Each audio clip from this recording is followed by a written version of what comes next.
Hi there! Welcome to 8th grade social studies. That's me, Miss Schaefer, and I'm very excited to get to teach you this year. I can't wait to get to know each other and find out what your interests are, what your favorite subject is, your favorite TV shows, your favorite books, the favorite place you've ever traveled, what kind of ice cream you enjoy the most. We'll have plenty of time to share that with each other, and you'll probably hear me blab on about all my favorites throughout the year. But our main goal for the next several months will be traveling back in time together to discover the roots of America and how we got to where we are today. Our course is called U.S. History from 1754 to 1877, but we will start a little bit earlier than 1754. We will actually begin thousands of years ago when only Native Americans lived in North America. Then we will explore the life and times of the first European settlers in America in the 17th century and their interactions with those Native Americans that came before. Okay, pop quiz number 1. When I say the 17th century, what years am I referring to?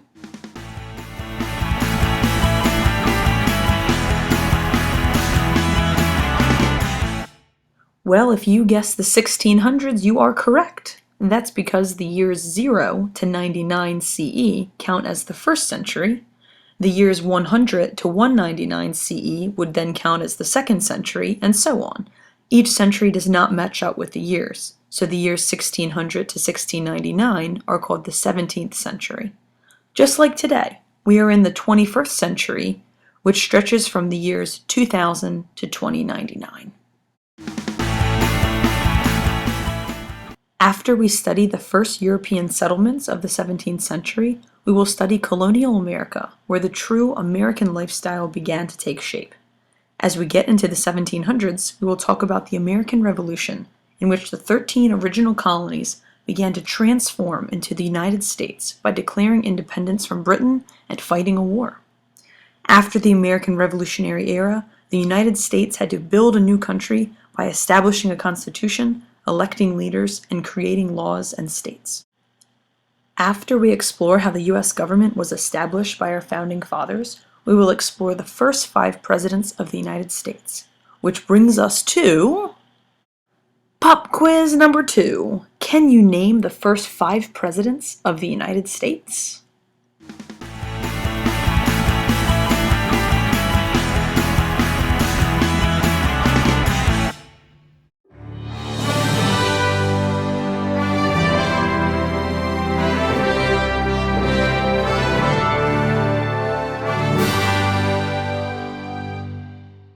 During those first 5 presidencies, the U.S. gained lots of territory, fought another war against Britain, and became a more powerful nation.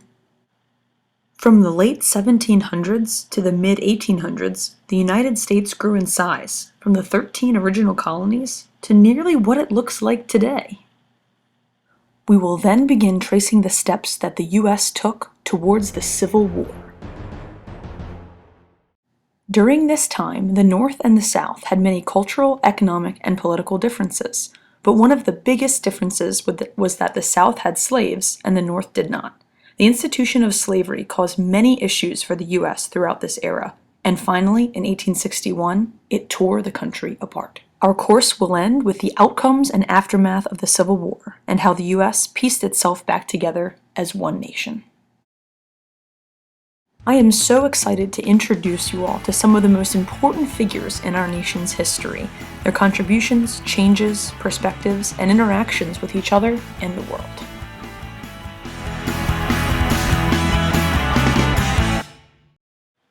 We will be creating projects as a class. You will get to express your creativity individually, read about the past, participate in debates, act out historical events, and watch videos like these to gain knowledge about the past.